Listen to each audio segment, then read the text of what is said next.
What do you think about Tupac's family possibly suing Diddy?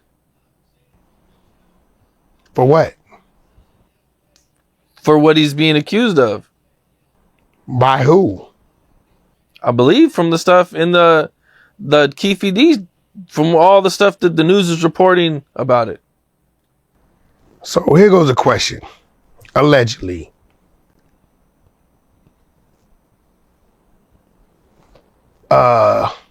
Diddy was supposed to pay Keefe D $1 million. Right? Did Keefe D ever say he got the $1 million?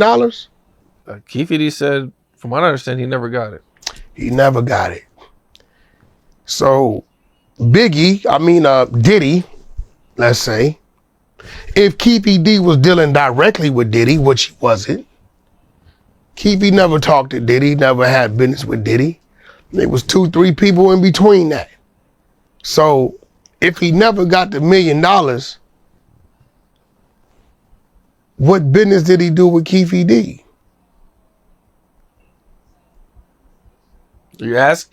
I'm asking I can you. tell you, okay, from what was said in the proffer agreement, Keefe D says that Diddy asked him in a deli to get rid of Tupac and Suge. Diddy asked him directly that? Yeah. Wait, to get rid of Tupac and Suge? Yeah. Or to protect him from Tupac and Suge? Let me see. Which one, man? Let me see. Which one, man? Hold on. Which one? Come on, Cam, you f***ing with the best. You know what I'm saying? Trying to get you the exact audio. You got no jumper in the seat. We tend to hit the shot, man. You know what I'm saying? You asked around and turn this into a Wack interviews Cam Capone. Huh? You're supposed to have all your facts together. And again, let me reiterate. You're talking about information that cannot be used in the Nevada court. That's a California proffer. Bro, don't pull up no blog shit. I'm not, bro. Pull up Keefe D. I don't know what's a blog. And you telling me you got Keefe D video with him in the proffer room? No, I don't know. But it ain't nothing you can pull up. We might as well keep moving. You have the audio of when Greg Kadings did the proffer. You have audio, not video of it. The whole proffer exists. We know it exists. This the man that raided my home. Oh, wow. We know it exists. Here's Vlad. We know what he said on Vlad, but this is but you gotta remember. FBI told me, Eric. You gotta remember, what is he saying about Vlad? For Tupac murder. What is he saying about Vlad? He was paid to say the shit they wanted him to say, right? You can't, like, bro, you gotta see, I know a lot of y'all live off of recycling the bullshit. But once you identify bullshit is bullshit. The proffer too, bro, but listen, come on, man. Vlad is not the proffer. Okay. Vlad is like him interviewing with you. Did you swear him in? Absolutely not. Did Vlad swear him in? Nope. Okay. He got paid to do that interview with Vlad, right? Okay. Once money's exchanged with what people say, kind of taints it a little bit, right? You don't know if they had a conversation prior to, hey, look, I got this amount of money for this, but if you're willing to give us this and go this way with my questioning, you don't know if any of these things happen, right? Okay. Let me ask you something. Let me ask you. Okay. Do you think that night? Hey, what's good, y'all? It's OB Media. Wack 100 goes crazy, and he talk about Tupac family wanting to sue Diddy because they're saying that Diddy put $1 million in Suge Knight and Tupac head. This is crazy. This shit been going on for a long time, and now the trial has started. I don't know if they can implicate Diddy or find all of the evidence so that they can give him more time in jail, but I believe that Diddy did that shit. He got so much hate for Tupac, so it's possible. So I'm not saying that Diddy is innocent. This ninja is a monster and he's a demon, and we have to hold him accountable. He was doing all type of wild shit in this industry, but it is what it is, man. You need to watch a full video. Let's get it. That night, as we know it to be, all the players, Keefe D, you know, Baby Lane, Suge, Tupac, the Death Row entourage, the situation that happened in the casino. Do you think that that night didn't go the way it was supposed to go? Elaborate on that. What do you mean, like the way? Let me slow it down for What do you. you mean by Because I seem the to way be it's making supposed you a to little go? nervous. Do you think that night, You mean like God's fate? the Like, what do you events mean? that happened, the players involved, do you think that night didn't go the way it was supposed to go? Have nothing to do with job. We talking streets. Oh, you talking street shit? Okay. Oh, that's absolutely how it goes, for sure. Okay, so why is everybody so sentimental and emotion? The only thing that was wrong with that night, it was one thing wrong with that night. Security was not on point on Suge's vehicle. That was the game changer of that night. It's like somebody saying, dude got an alarm on his house. The safe is sitting in the kitchen. We gonna take the whole safe. But we gonna have to break in the house. We might have to time up when the alarm go off, right? Right, Cam? They get to the house and they go to open the door and it ain't locked. They open the door and the alarm ain't set. Or the robber's supposed to say, hey, we come to rob you, come set your alarm. Or the robber's supposed to do their job and grab the safe and leave. Which one? The only thing that went wrong that night is the security wasn't where the they were supposed to be. If the security would have been on point, Pac wouldn't have been hit. None of that shit would have happened. Not to say it wouldn't eventually happen. What would have happened at the, club? I don't know. I'm gonna be real. I'm gonna say it. They may not like it. I believe the right people that was supposed to get harmed, if anybody got harmed, right? Because if it had happened at the club 662, it could have been 5 months. Innocent females and 4 innocent dudes got hit, and he probably would have still survived. So would you rather 4 people get killed, had nothing to do with it, 5 girls get shot, 2 of them paralyzed, 1 knocked, half their face knocked off, and Tupac still running around rapping? Is that what you telling me? I didn't tell you that. I'm asking that what you telling me. Which one would you rather happen? Would you rather it happen the way it happened? Or maybe they like, we don't see him, oh, there they go, skirt off, and we gonna hit them at the club where a bunch of innocent people get in. I'd rather it just not happen, but okay. No, I mean, we got it, something gotta happen. Hypothetical. Because hypothetical. the stomp out happened, right? Okay. Cam, you didn't show up prepared for me, Cam.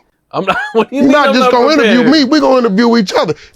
Interviewing each other? I'm on the 100 side of the trenches. What's going on? You asking me questions, I'm asking you questions about the questions you asked. All right, but then, okay, look. Which one would you rather happen? Neither. If one had to happen. I'm not. So what? 5 innocent people you're telling me? No, listen, you got 5 innocent people, 2 women, 1 of them paralyzed, 1 of them half the face blown, knocked off, 1 dude dead, the other 2 shot in the died. Oh, neither one. I don't want neither one of those situations. One of them gotta happen. How can I before somebody the security dying, is bro? in place, so they couldn't hit Pac at the light. But they know they going to 662. I would rather Cam, which one would you rather happen? Neither one. What happened at the light or something happened Neither at the one. dinner? See, Cam, listen, at this point in time. I'm standing on it. No, listen. Which one? Because one of them already happened. Okay, one happened. That's a fact. And everybody at the club was safe. Okay. Because they had nothing to do with nothing. So would you rather that didn't happen and then the club thing happened with a bunch of miscellaneous But if it happened at the club too, there was probably guys there ready. There was security there ready too. So it would have been really wild. No, it's just, that's my point. Because it would have came back That's too. my point. So which one would you rather he survived the light and they go to the club where other people was at jeopardy? Which one?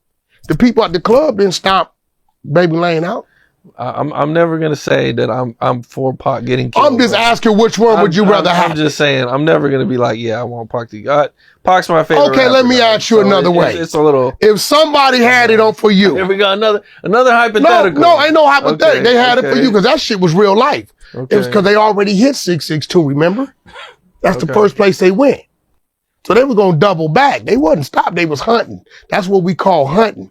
So somebody had that's it. not okay. Somebody had it in for you, Cam. Right? Okay. Would you rather them get you at the light or run up in your house with your wife and kids and ain't no telling how it was gonna go? Which one would you rather happen? Of course, I'd rather them just get me. At the light. Yeah. You answered the question. Let's go on. Okay. Young and Ace. I know him. I believe he come to the studio once. I got on him about wearing shower slippers. Actually, that's what he said in the interview. You got he was wearing He had on probably some Louis, Gucci, some fly shit, but you know, when I see the youngsters and I seen the fire in his eyes, you know, I'm gonna get at him about that. Did you say that he's next? Yeah, if he continues, this is how it works, right? If you continue to antagonize, Fulio, that's his name, right? Yep. Well, Fulio, yeah. Right? They tell me, I haven't seen it, that he was going to the graves of his ops, right? And doing shit, right? Which kind of angered motherfuckers. So they like, we gonna get him, right? And from that, they made several attempts. They tell him he been shot up 3-4 times, right? Young and Ace, I will tell his little ass and I'm gonna call him. I'm gonna get his number.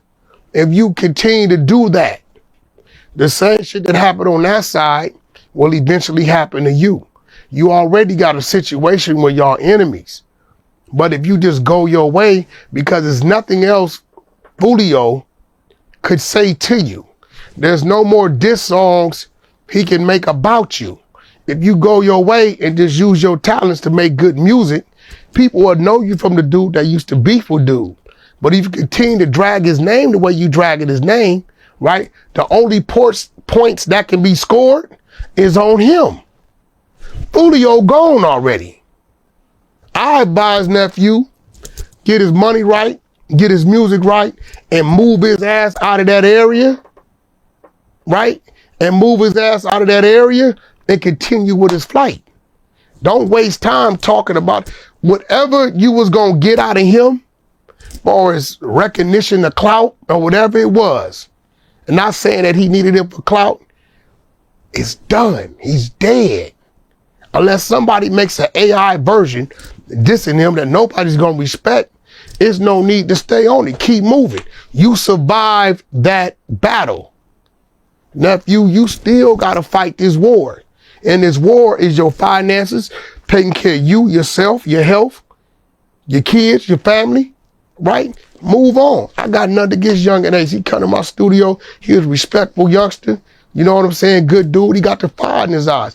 Little gangster. He quiet. He don't say much, but you can see it in him. So yeah, if he continues to, if he is, it's just what people are telling me, to antagonize that situation, right? And he's still in that area. And he's telling me that the parole or probation officer is saying he can't be in an armored car. He can't wear a bulletproof vest. He can't have security. Nephew, they setting him up to kill him. So what he's supposed to do is supposed to do everything possible to limit that from happening. Go talk to the mother. Let the mother know what was going on between us. I'm looking back at it and I see that ain't what it is, but only do that when you mean that. Take a picture with her. You know what I'm saying? Like, yo, you lost your son, I ain't do it. You know, maybe we can pick up. Do it that way, and I think things will turn out a little better for you. What you put in the universe come back 360. That's something my big brother DJ K Slay taught me. Rest in peace. What you put in the universe, Wack, is gonna come back. If it don't hit you, it's gonna hit something close and dear to you.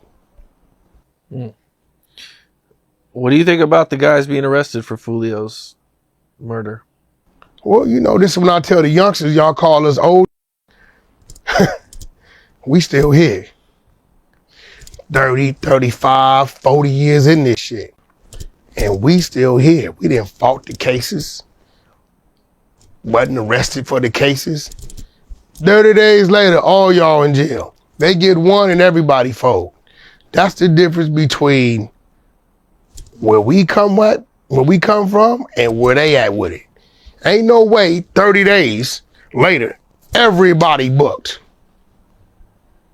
That did seem quick. Yeah, that's the difference. This is why they say somebody. When I was coming up, a person in their 40s, we didn't see them as old. We didn't call them old till they was in their 60s, maybe. Late 50s or 60s. You know why they call people in their 40s old? Because they dying at 23, 24, 25. So they can't fathom being 45. Damn, that 45? Shit. We all died at 25. The homie died at 19. When we was growing up, our uncles and shit and pop, OG homies is 60 and shit. So I still don't, at 47, I don't really start looking at old till about 58 to 60. Personally. Cause I got G homies that's in the park right now doing pull-up, push-ups, and dips, busting down at 65, ready to squabble. Having fun, hitting their switches and doing what they do, ride their bikes. Who's very capable, totally capable. I take 5 of them youngsters and I put $100,000 up and put them with 3 G homies, and I take in 60 seconds, all of them gonna be out. We knew how to commit crimes if that's what we was doing at the time and get away with it. These just caught in 30 days and then had a brawl with them. I think the times are a little different though too. Well, I mean, that's why I keep telling them, stop calling us old heads like that's a downgrade. When you learn how to get old, when you learn how to get away with it, then call us that. Like when you doing it better than us at our age, then call us old heads. But you can't even make it to our age to compete. I hear that. All right, I just want to take it back a little bit, man. How did you get involved with Death Row and Suge Knight and all that? Reggie Wright was running Death Row when I came on. Suge was gone. My homeboy Pooh Ryder, rest in peace, was at Death Row. He was at Death Row. Death Row tatted on his back, Death Row chain. Him, the realest, and Kurt Cobain, producer out of Chicago, was living in one of the condos in Tarzana. Realest was the dude selected to kind of like come behind Tupac, right? You can find him on Above the Rim soundtrack. He was under the name Taninikin back then. Kind of resembles Pac, raps like a little bit.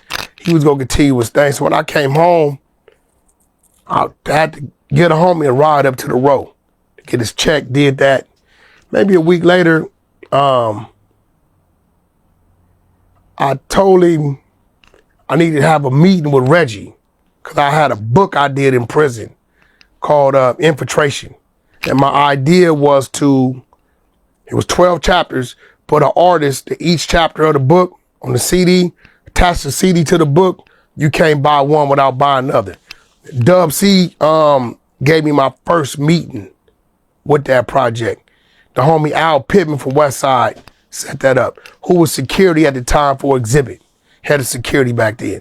All right, so I took a meet with Reggie, and Reggie was like, shit, man, let me run that by Suge. We got a few events, coming up.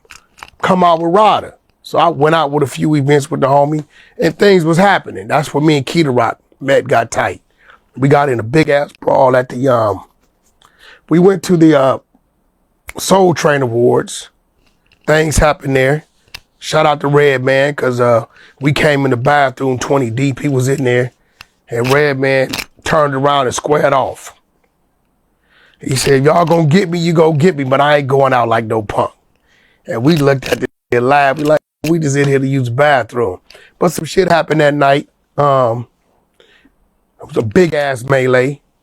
That's where me and Keita Rock got tight, and that's where I was acquainted with Big Fave from Insane. Big Fave was riding with Nate Dogg and them. So when you looking up and there's a rumble going on and y'all putting in your work, you can only acknowledge a motherfucker from the other side putting in their work. And I gotta give Fave his props. He was putting in some work in there. Me and Keita Rock got tight that night. Me and it was back to back in the corner fighting 6, 7, 8. We was doing our thing. And I remember Keita Rock telling Reg, Reg, with it, he need to be around more. I said, Reg, I got trucking companies and real estate companies. I ain't that type of dude. When I got time permits, we can talk some business, or you can come down and show me the ropes and let me go through the office and ask the questions I feel I need to ask. Cool. And that's how me and Red started bonding. Red started, he went to visit Suge all the time, and he telling Suge, it's this dude you need to meet, so on and so forth. So when Suge came home, Reg gave me a call, and that's how that happened. We talked, He came up to my crib. He liked the fact that I had my own. And I told him, look, I'm trying to get this book done or whatever it is. Man, this interview is interesting, man. Wack 100 is saying that he don't sure if Puff was involved in Tupac getting killed. But there were a lot of rumors and a lot of conspiracies that Eric Von Zip was Puffy's stepdad. So this shit been going on for so long. So a lot of people are saying that Puffy is a demon, he's a monster, and he got a lot of hate for Tupac because he hate the friendship that Tupac and Biggie Smalls got. So this shit been going on for a long time, and they need to prove if Diddy got something to do with this shit so that we can hold him accountable. Because we heard a lot of songs that Diddy be giving us hint that he put $1 million in people's head and all of their families went missing. So this ninja know what he was doing, man. He always think that he was a gangster and he always want to organize crime. Diddy is an instigator, man. So I'm not saying that it's not possible, but I believe that Diddy did that shit. He could have tried to get them killed because at the Quad Studio when Tupac got shot, Tupac said that Puff and Biggie knew who shoot him and who was trying to rob him. So everyone know what was going on all these years. But we've been hearing that Puff was the one that got Tupac killed. But they need to prove this shit in court. But right now the Tupac trial is going on and now Puff is gonna be in the middle of this shit. So I understand if they can prove this, Puff is gonna get more time in jail. So Puff is trying to fight so hard. I know that Puff is fretting for his life because he might get more time. And even when he get out of jail, he still have to be careful. They might give him the Epstein route. They might get him killed. They might do something to Puffy. So Puffy have to know what he's doing, man. But all of those shit that he has done in this industry, we had to hold him accountable. And Keefy D is snitching. He's not holding back shit. He's talking on everybody. He's telling that Puff give him $1 million. So I don't know. If he can prove that shit, it is gonna be over for Puff. This is gonna be the end game. So understand that they're trying to release Puff before this case is finished. So when they release Puff, and if they can prove this, Puff is gonna leave the country. He's gonna run away. I don't think Puff is gonna ever want to go back to jail. He's gonna run away, man. He's gonna go to a country where he can't get indicted. So this ninja got a master plan. So all of this shit that Puff has done in this industry, we want to put a stop to it. So when you hear Wack 100 be challenging Cam, he's asking him questions because it is just a story that been going on for so long and everyone got different theories.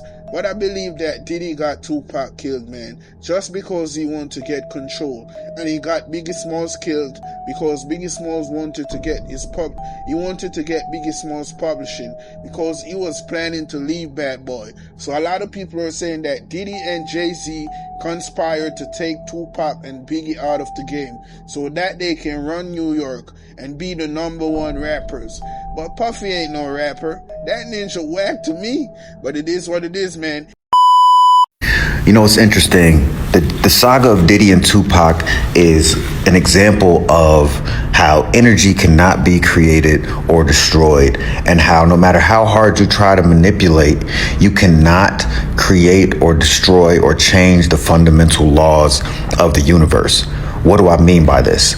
Tupac was a shining example of everything that Diddy wanted to be, and he was that naturally. He was charismatic, he was sought after, desired, he was very well liked and a naturally likable person. He was charming, he actually had intrinsic talent, he was a star. He was what Diddy tried to force his way into becoming. Diddy, through force, through manipulation, through fear-mongering, tried to become loved and adored and liked, but all he could manage is like a twisted clone of that he was able to garner through fear. But back to my original point, he thought he triumphed over Tupac by killing him, when actually what he did was make Tupac immortal.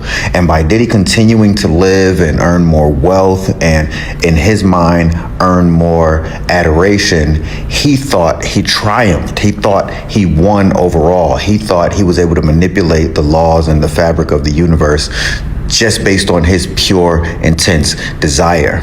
But look at the ultimate outcome. Tupac is still more loved, more respected, probably even more so than he would have been had he continued living.